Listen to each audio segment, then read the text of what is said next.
This tombstone found in a small old cemetery outside of the town of Renault in Monroe County, Illinois, is the stone for Clement Bostwick, born December 11th, 1796, who died November 19th, 1863, and his wife, Polly F. Polly's maiden name was Hendricks. She died also in 1863. The Bostwick family and the Ray family came together in Oregon. This is the ancestors of the Rays. William Ray from Butler County, Ohio, moved to Missouri along the Santa Fe Trail and established a blacksmith shop there, where he married Alcee Daly.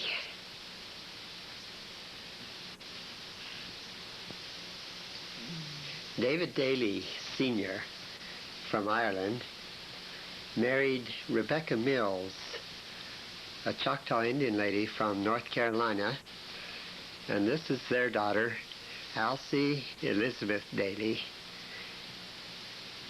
wife of William Ray. Alcee was born in 1812. Isaac Newton Bostwick, son of Clement Bostwick and Polly F. Hendricks, born in 1834 in Illinois, came to Oregon, where in 1866 he married Alice Benton Ray, daughter of Bill Ray and Alcee Elizabeth Daly.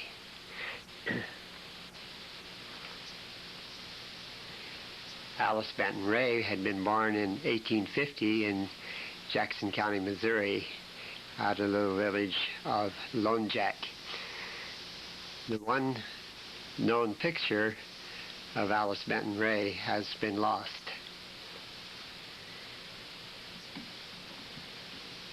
In Oregon, the Bostwick line combined with the Wirt line in at least one connection. This is John Wirt, born in 1813 in Pennsylvania.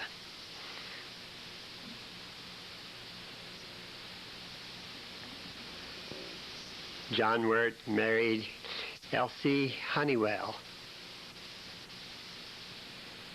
Elsie Honeywell, also from Pennsylvania, was born in 1821. She died in 1881.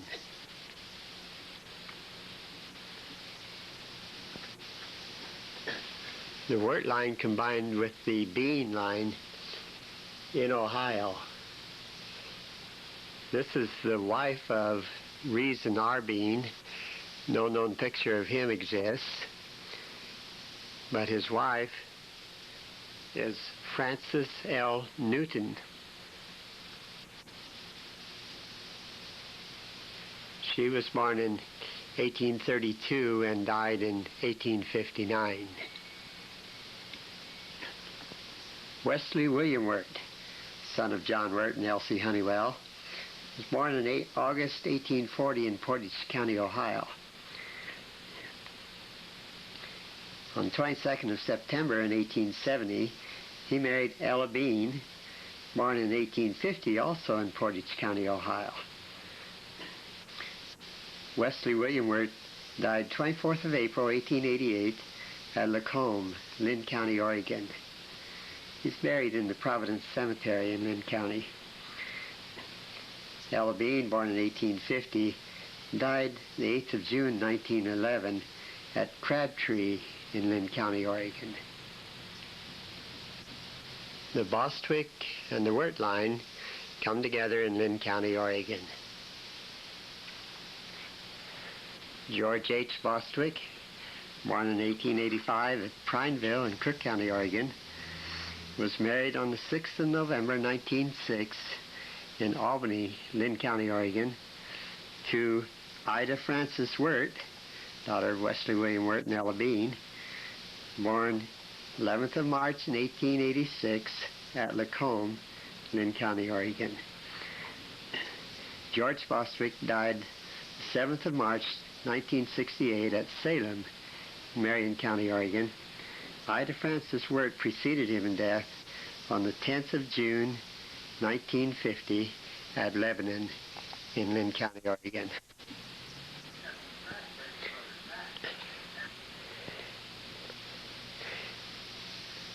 One of the few known recordings made of George H. Bostwick, taped on or recorded on a disc recorder at his home in Crowfoot, Oregon in November 1951, where he sings a song that he had known in his early life, had forgotten for a time, and then recalled and wrote it down and memorized it again.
Ella Marie Bostwick tells of her earliest memories in Idaho, Oregon, and eastern Washington.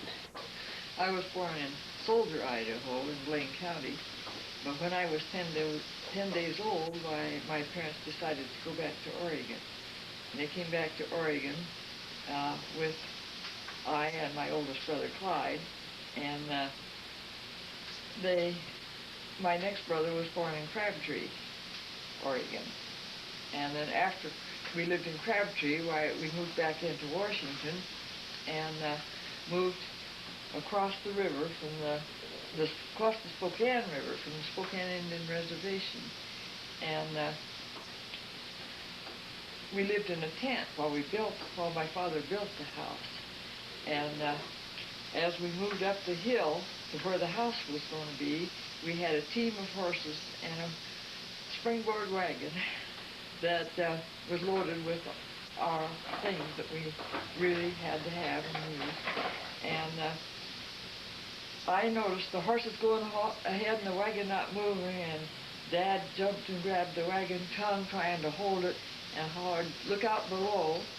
My mother, with a baby in her arms, my brother Cloyd, grabbed my hand and said, "Come on, Clyde, get out of the way, up the hill." And we ran up the bank on the opposite side. The wagon backed down the hill, tipped over, and lost everything out of the wagon into the sand. And I don't remember. I guess my mother took us on, and my dad cleaned up what he could, and eventually, they carried the things they had to have and cleaned them up, got them back up to the road so they could haul them on up that were, and they set up a tent, and we lived there in the tent. While we were living in the tent, it was just, we were living in the woods. It wasn't a tent. It was just chopped out woods, and we were in it, and the baby was in a basket, and I was in the tent with my mother, and here come a big rattlesnake crawling right through the tent. And I screamed, and my mother grabbed the axe, and she ran and she chopped the snake, and it kept crawling, and it crawled clear out of the space where we were living in, through that part of the woods, clear out in the open place, and she kept chasing it, and she hit it 12 times before she killed it. And then she chopped the rattler off and saved it. And that, while we lived outside of the house, without the house, is the only real thing I really remember, that one thing. Then we moved into this house. While we lived in the house, they built a barn, and the man that Dad was on did this on shares. And the man that we were dealing with, he furnished donkeys. And I don't know how many head, but it seems like there were more than 10 of donkeys that he furnished there for Dad to do this work with. And sometimes we turned them loose because I don't know where our fence was. We did have a horse while we lived there. We had 2 horses. One of them we called Nig. It was a black horse. And Dad always worried a little bit about us around that horse. And one time, Dad was working on the house, and he needed a sledgehammer that was down below where we had our garden. Quite a ways down, a steep bank down to it if you was in a hurry to go down or come up, instead of going the road. And so he asked Mom to go down there and get that sledgehammer, and I went with her. And you can go down a hill fairly fast. We went down, we got the sledgehammer, and old Nig was down there loose. And so Mom said, let's ride him up. No saddle, no bridle, or anything. So we got on him to ride up the hill, and we got started up this steep bank, and all of a sudden, I was behind her, and she had the sledgehammer. We both slid off to the back of the horse. And he turned around and looked at us, and then went on. And neither of us was hurt, but I was amazed at that sledgehammer in her hand. One of us wasn't killed. And another time, Dad was gone. When he went to town, it took more than 2 days. It took a long time, about the 3rd day before he'd get back. And he was gone, and Mom was having to water the horses and take care of them. And she was watering these horses in a tub out where we had dug a well, and we had draw the water up and fill the bucket for the horses. And she was holding the 2 horses, and all of a sudden this horse laid back his ears and ran at her and bit her right square in the face. And about the horses now. Eventually, we missed this big Nig. He was gone. We couldn't find him. Dad went hunting for him, and finally he found him. He had got his foot caught in the fence, and it was barbed wire fencing, and he'd worked at it trying to get it loose until he cut it so badly, and the coyotes had attacked him and killed him. And while we lived there, why, there was a man that the folks knew. I don't think he was in relation to us, but he came a lot, and he always teased me. And I was only about 5 when I first lived there, or when he was around. And every time that he would come, I would take my brother, Chloe, and hide him behind the door, and I'd stand back of that door with him and keep him quiet, because that man always told me he was going to steal him. And I really disliked that man. And I think my mother told him once that he was teasing me too much, so he gave me a nickel. The next time that Dad went to town, he took that nickel and bought a package of seed with it. And he raised turnips and carrots and things, and he took them to market and sold them. He'd take a whole load of vegetables in Petalum, in the Little Spokane was the name of the town where he'd taken. And one day, for some reason, he got a chance to buy a horse real cheap, and he only had to pay $5 for the horse. And so he bought that horse, and when he came home, he told me that it was my horse because that's what my seeds had earned, and he'd spent it on the horse. One day while we were eating dinner, all at the table, we heard coyotes, and all of a sudden there one went right past our door, running past it, and our chickens were out in the direction that the coyote was running, so Dad jumped up and got the gun and went out and got the coyote before he got the chickens. And we raised pigs there. We had a lot of little pigs, and we had a fence in the small part of the river between the island and the main river, so that the pigs could go into the river to be into water, but they couldn't go in where it was too deep for them. And one day we heard coyotes barking and making a noise, and then my mother told Clyde and I to go down there, and she had a bucket of slop we had to carry, go down there and feed the pigs. And I was scared. I heard those coyotes, and they were too close, and I wasn't going to go. She broke off a switch, and she said, you go on down there with him, and switched me around the legs a little bit. And so I went, but I was scared. And I got down there, and we had washed our clothes down on that level at the river, had a washing machine that you worked by hand, and the clothes were in a sack stacked on top of the machine. They were dry, but we hadn't carried them up. And when we got down there was a coyote smelling of those clothes. And so Clyde handed me a stick, and he said, you go over there and watch the little pigs, and I'll chase that coyote away. And I was scared, but I was also protective of the little pigs. But I could see him, and I went over to the little pigs, and he grabbed his stick and started towards the coyote, and it ran, and it jumped right into the river. And we never saw it again. And we came back and told the story to my dad and my mother, and they didn't believe it. They couldn't believe it. And the next day, a man that lived on beyond us came over to see us, and he said he found this coyote laying alongside the river and died of rabies. So they believed us. One of the half-breed Indians, Dad, went away somewhere to work, a job they'd heard about and knew that they could do. And so we moved across to the Indian reservation, and then they worked together for a while, and then Dad found a house over there that he could move his family into instead of living in the same house with them. And while we were living in that house, one night, it was kind of a cramped little place, I remember that. One night he woke us kids up, my two brothers and I, and told us that we had to go to these line coops place. And he lit a lantern and got us ready, and we had to go to and this was winter time, but it wasn't I don't remember any snow on the ground, and took us to this place and left us and went home. And then the next morning, he came and got us and brought us home, took us into the bedroom, and there was my mother in bed with a new baby brother. And that was where Lester was born, on the Indian reservation. And shortly after that, we moved back across the river to Spokane, or to the opposite side of the Spokane River. And we didn't stay there too long after that. We moved to another little town, which was probably more of a country area, closer to Reardon, which is out more in the farm country. It wasn't close to the river. And we lived in Reardon, and I remember when Harv was born, while we lived in that house in Reardon. And I do remember that we went to school, and we had to walk a long ways to school. In the wintertime, we had deep snow. The snow was so deep that we couldn't walk in it unless my dad went ahead of us and broke a trail.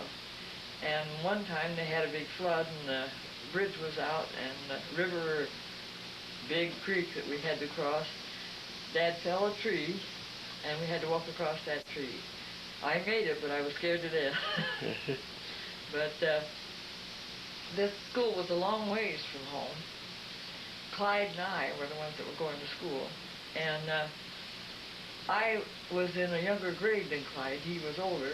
And so there was another girl in the younger grade, the two of us, and we got out early at noon, a half an hour before the others did, and our mailbox was about a mile from the school, and so I wanted to go to our mailbox and get the mail. So this girl and I walked down to our mailbox, going to it to get the mail, and we had to pass a house that had a couple of larger boys in school, lived there, and they had a great big St. Bernard dog. And before we got to this place, here come a coyote trotting down the road, right in the middle of the road, and here we're on the road. And I said, hurry and go to the closest fence post. And I went to the next one. Climb up the fence post as high as you can climb and hang on. And we did, and it trotted right on past us. It got down to the mailboxes where this family lived. Their mailboxes were there too. There were a lot of mailboxes. And this St. Bernard dog ran out and attacked the dog, and here come the woman, the man, and the 2 or 3 other people all ran out, hoes and shovels and everything, and trying to help that St. Bernard. The St. Bernard killed that coyote, and then we went back to school and told the teacher, and she accused us of lying. And next day when those boys came to school, they told the teacher it was all true and that the coyote had rabies. So the teacher had to apologize. While we lived at this area where we walked 3 miles to school, my next brother, Harvey, was born. And I don't really know. I remember after the doctor had gone, I didn't even know the doctor was there, so I must have been at school and came home, and the doctor had been there, and Harvey was there with Dad, and Dad was changing his diaper when we came in and showed him off to us. And then I was old enough that my mother talked to me then and told me about his being born there, and about the doctor and about the problems she had and things like that. And I don't remember him getting how big he got or anything while we lived there, but I do remember that we ran completely out of money and out of food. And we had been without food about 2 days when my mother happened to remember that we had a sack of dried corn hanging up. And she got this dried corn and soaked it and fixed it. And my dad went to the neighbors. One of the men owed Dad money, and Dad went to collect the money. And I think he took Clyde with him, and they gave Clyde a gallon bucket full of milk. So Clyde brought the milk home, so my mother gave us milk to drink. And milk was good. Oh, it tasted wonderful. But this man that owed Dad the money was standing out in the yard talking with Dad, and all of a sudden, 2 of us, Clyde and I, ran for the front door and leaned over the porch, emptied our stomach. That milk just curded and came right up. Curded because our stomach just couldn't handle it. We hadn't had food for such a long time. Anyway, the man handed Dad $10 on what he owed him. And all of us kids got sick on the combination of the corn and the milk. And but he gave Dad some money. It was half of what he owed Dad, but it was enough to buy food for us. That is the only time while I was little enough I ever known that we were completely out of food. I can remember times when we ate things that I look back now and think wasn't really the kind of food you eat, but we did. I remember having to eat boiled wheat. But that time, why, we didn't have anything.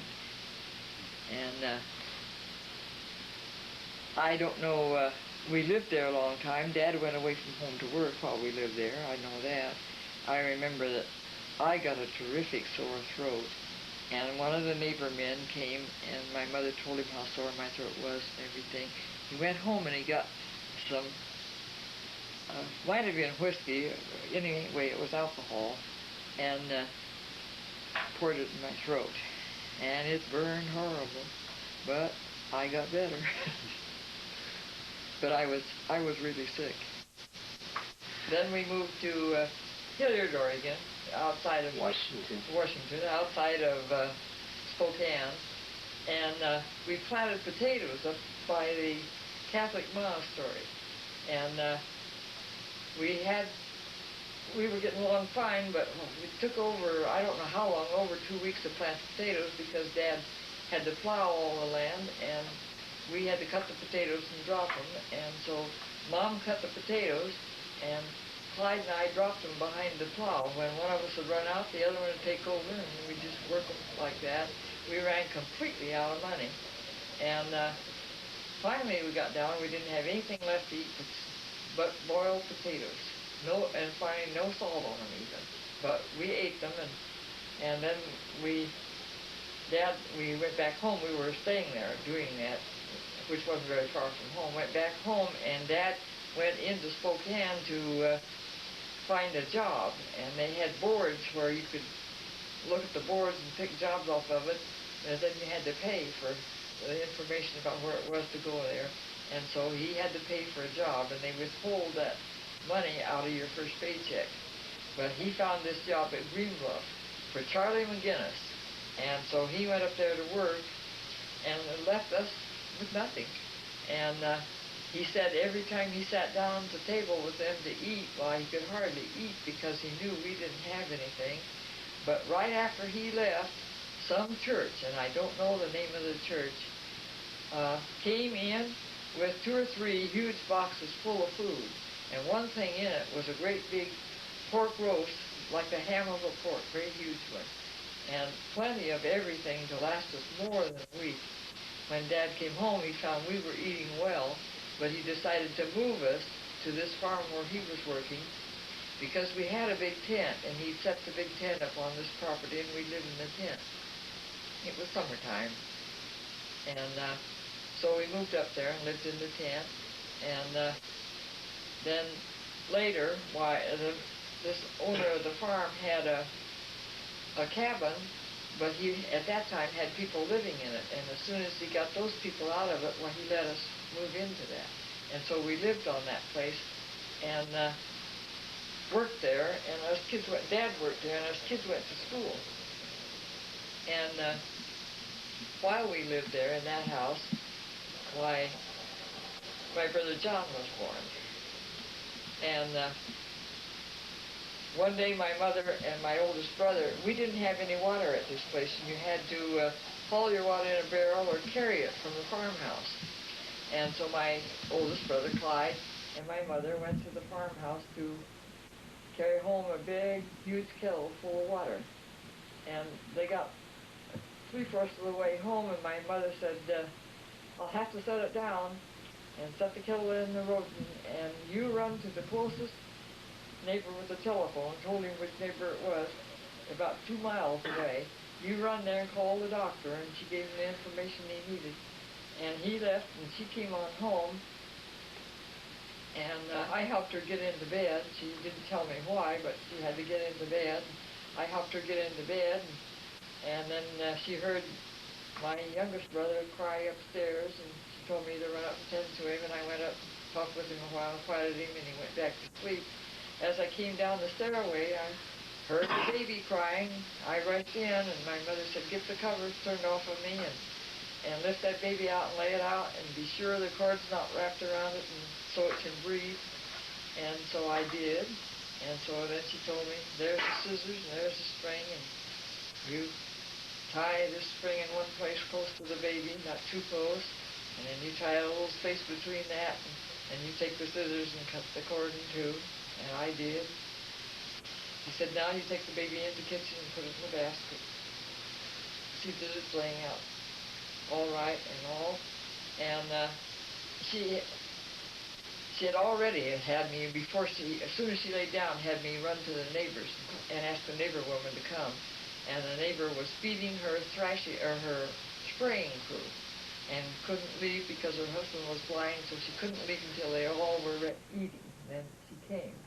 But by the time she came, why, my mother had already told me to take the baby in the kitchen, and she told me to oil the baby all over with olive oil, pour it out in a dish and dip my fingers in it and rub the baby all over with it.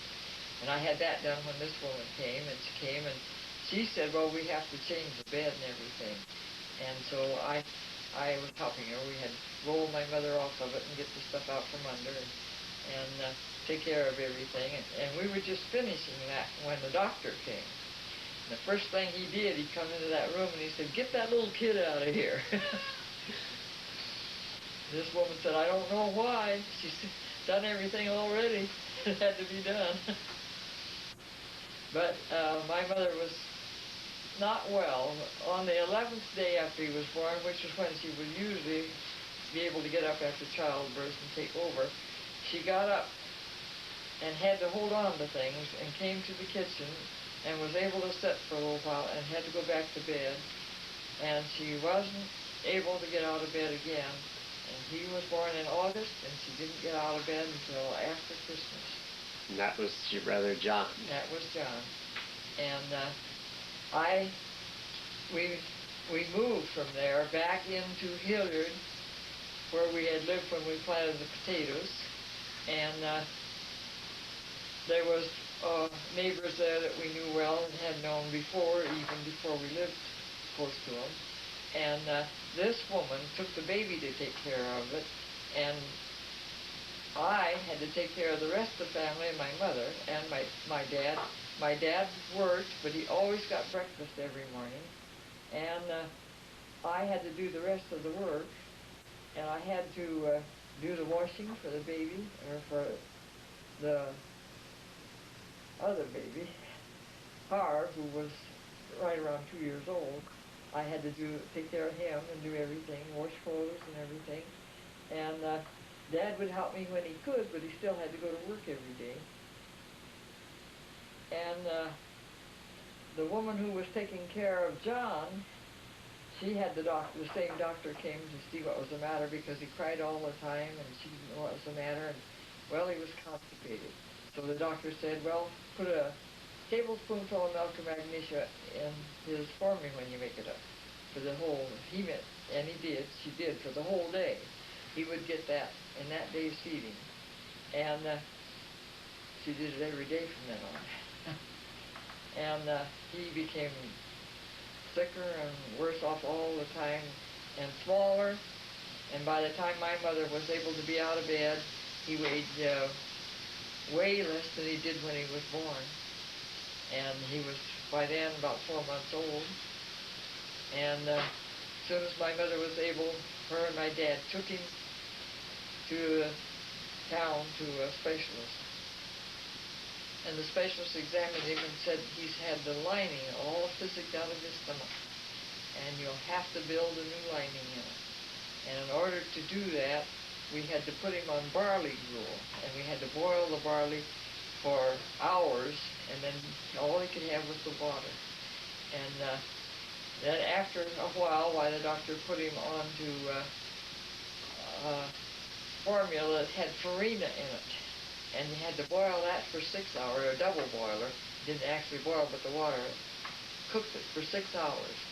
And I had to cook all that formula for him and make it, and I often had to feed him because my mother wasn't that well. She was able to get up and around and do things, but she wasn't able to take over and handle everything.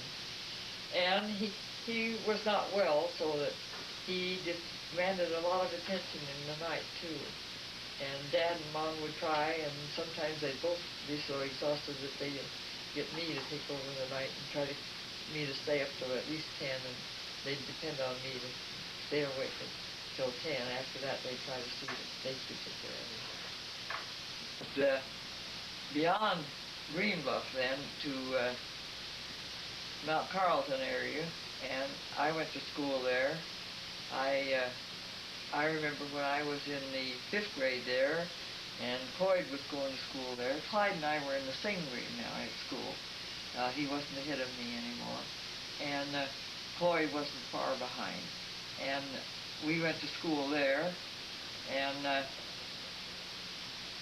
we were big enough to play baseball and things.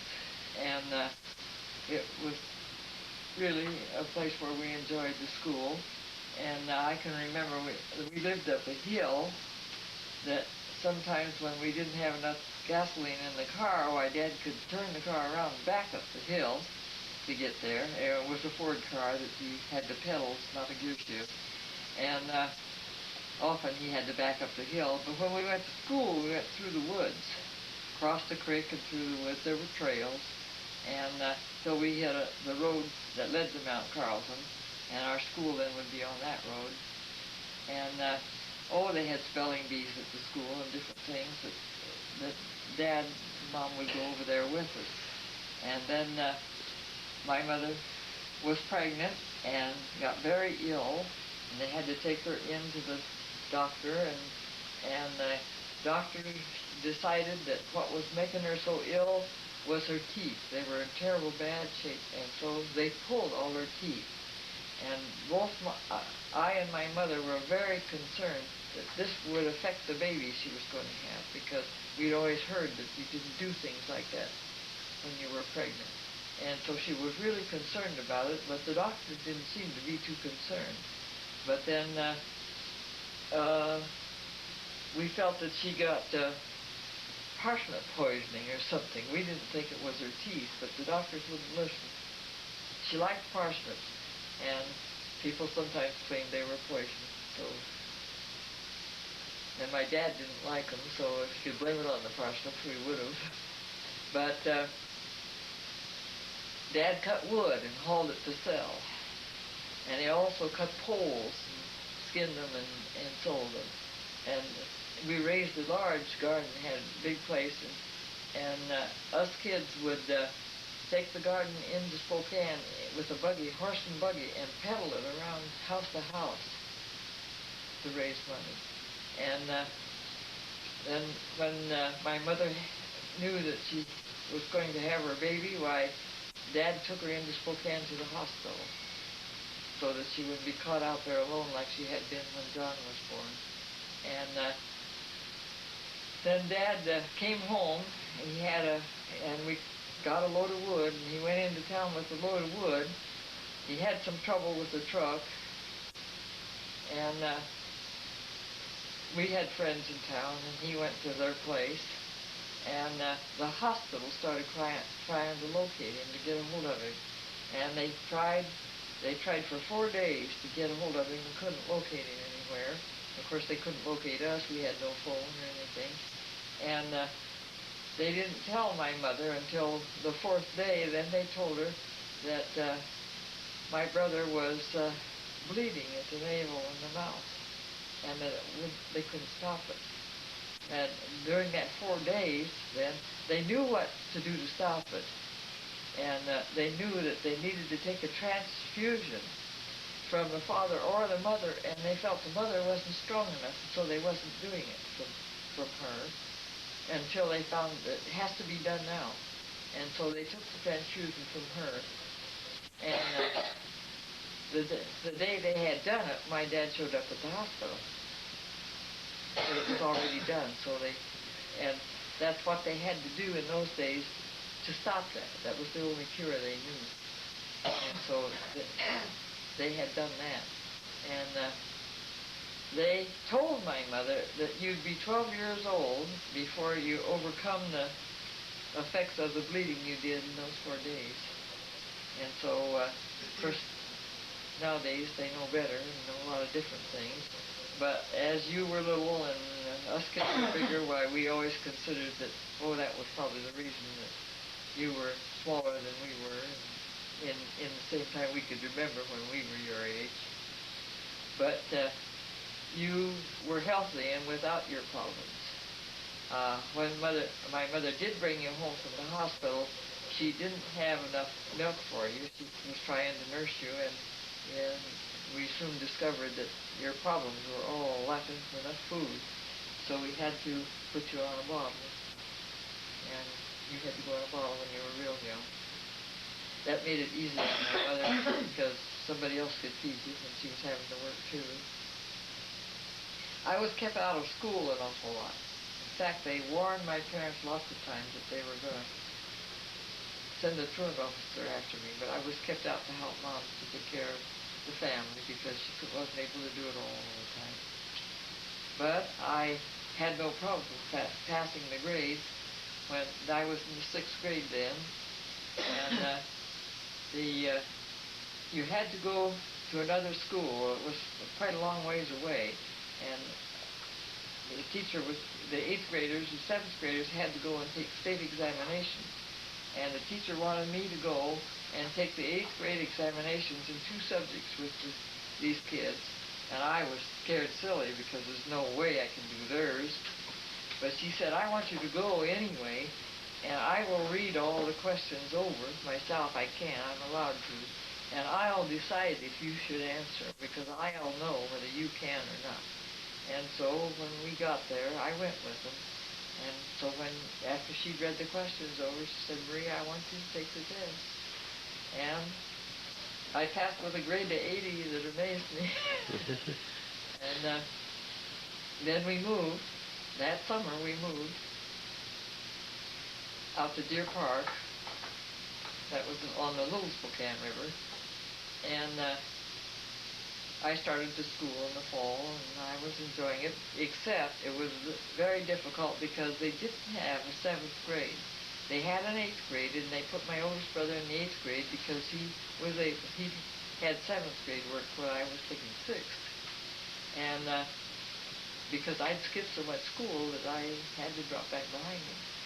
And so they put him in the 8th grade and put me in the 8th grade, and some of the subjects were easy, no problem at all, but the English was impossible. I had never had construction of sentences or anything like that. The arithmetic I'd already passed, so I didn't have to take it. I passed the state examination for it. And reading, I didn't have any problem with that. But my spelling was one thing that was, the English and spelling now were impossible for me. And my dad started in with a friend. They went in together and decided to make moonshine. And they made the mash in the basement of our house. It was a dirt basement with a trap floor. And we had a rug we put over the hole in the floor so people couldn't see it when they walked in. And he used one bedroom. It was a lot of bedrooms in the place.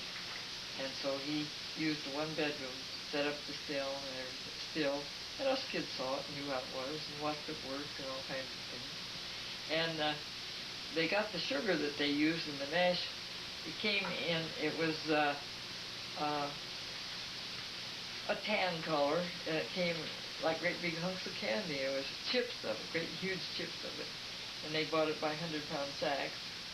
And we had extra sacks out stacked in the same room where the still was. And I think we had about 4 or 5 barrels of mash in the basement. The still was running. And somebody pounded on the door. We heard them coming in, and Dad, Floyd was down in the basement to get a pan of apples. He had the pan with the apples in it. And Dad said, get down, I'm lowering the door. Sit down there and keep quiet. And he lowered the door and put the rug over it. And by the time this was all done, I don't know what he did in the room where it still was. It wasn't much. Turned off the lights or whatever lights we had in there.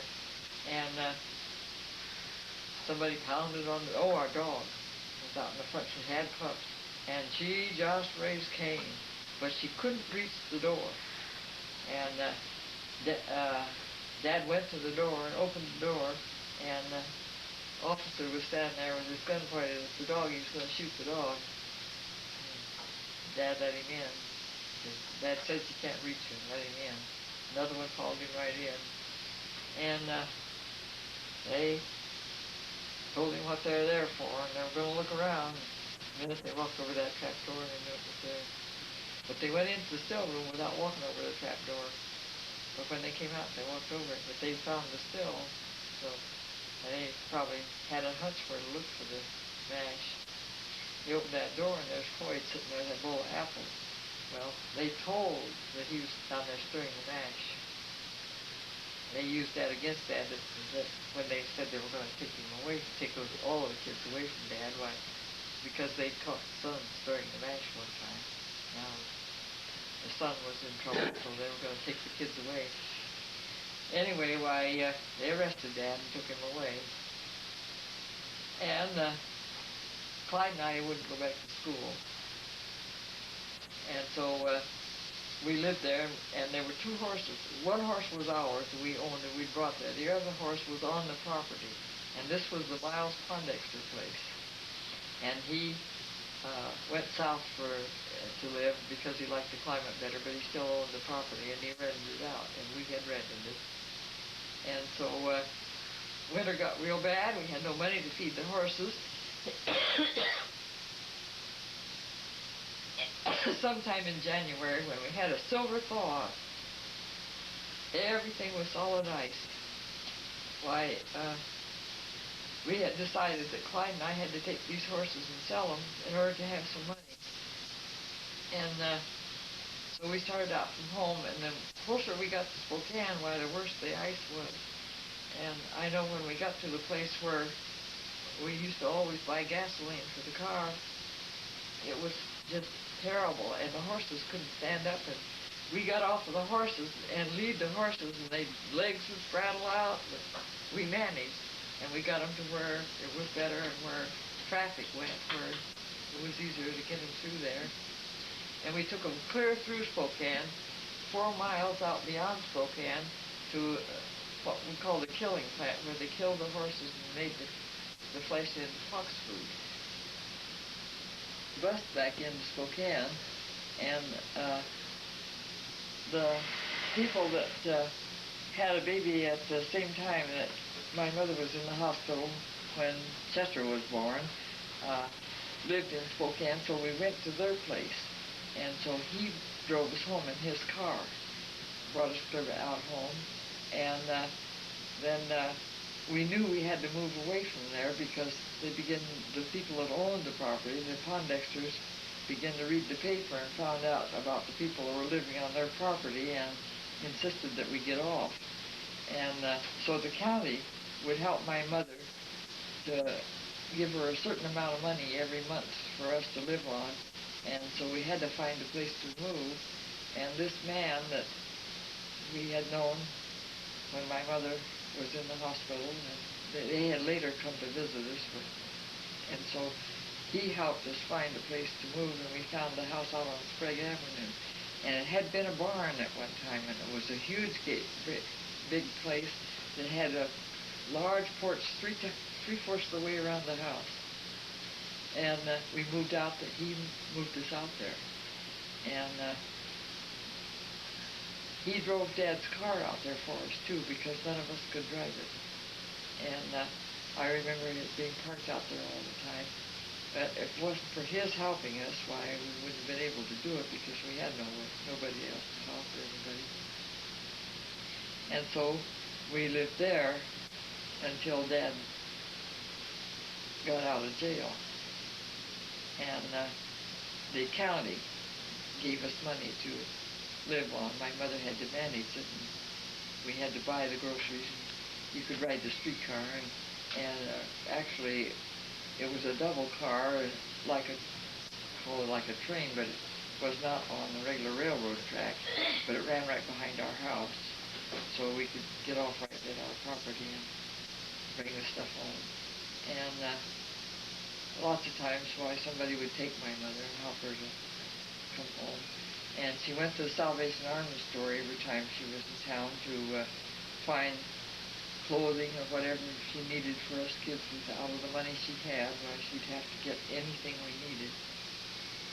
And the county decided that I should go somewhere and work. And so they found a job for me in Spokane in a private home. And I can't think of the name of the big park. The biggest park there is there. Anyway, this home wasn't too far from the park.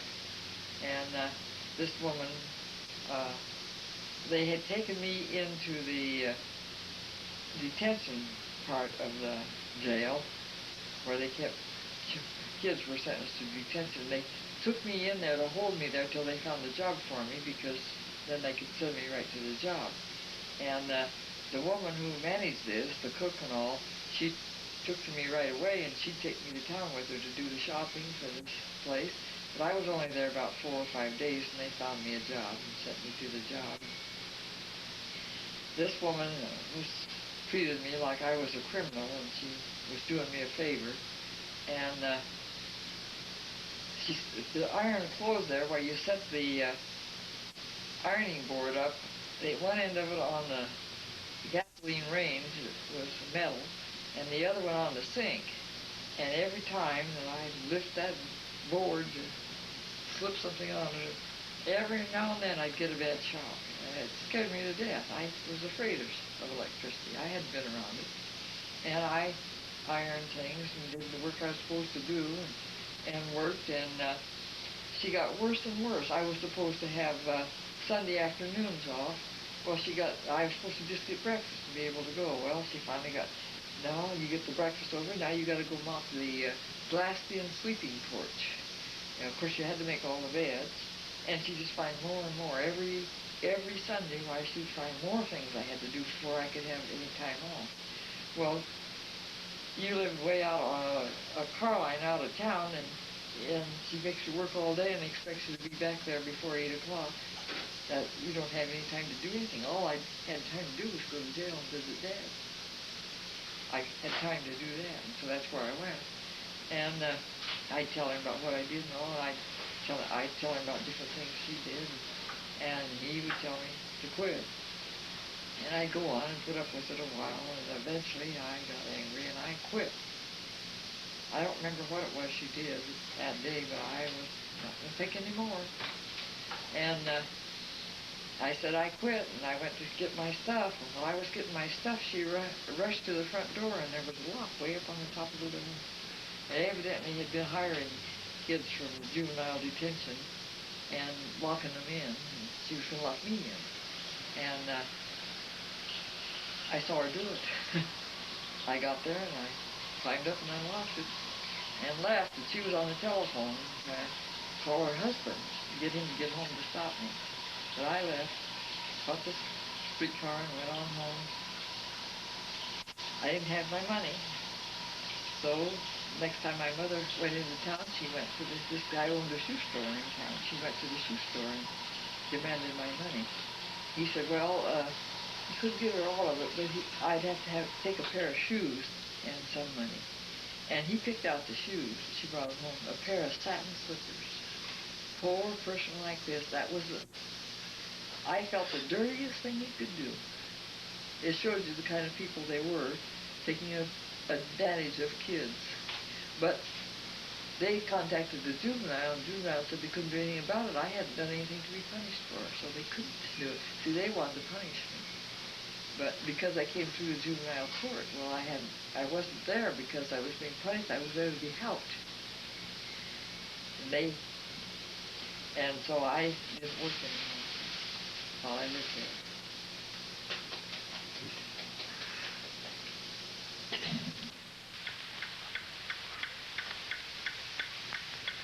Oh, she's pretty. She looks like a fairy princess. That's me. That's my wedding picture. You look so young. Well, I wasn't always 83. How much more is 83 than 5? Too much. Oh, much too much. That's a picture of my husband, Francis. Oh, we were so happy together. And who are these babies? They're my babies. 3 girls. No, one's a boy. I'll show you a picture of them when they were grown up. Now, that's Susan, and that's Myra, and that's Richard. Isn't he handsome?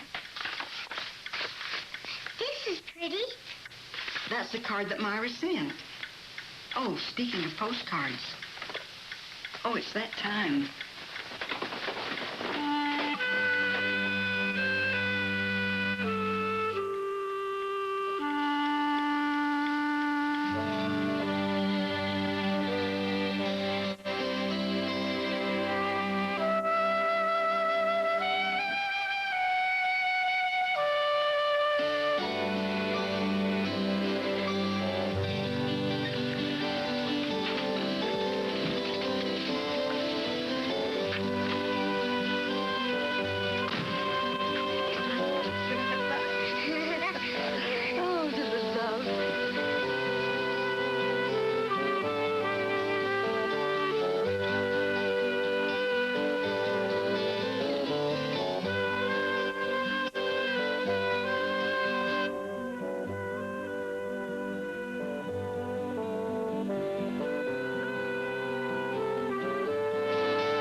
go home. All right, darling. I'll see you later, sweetheart.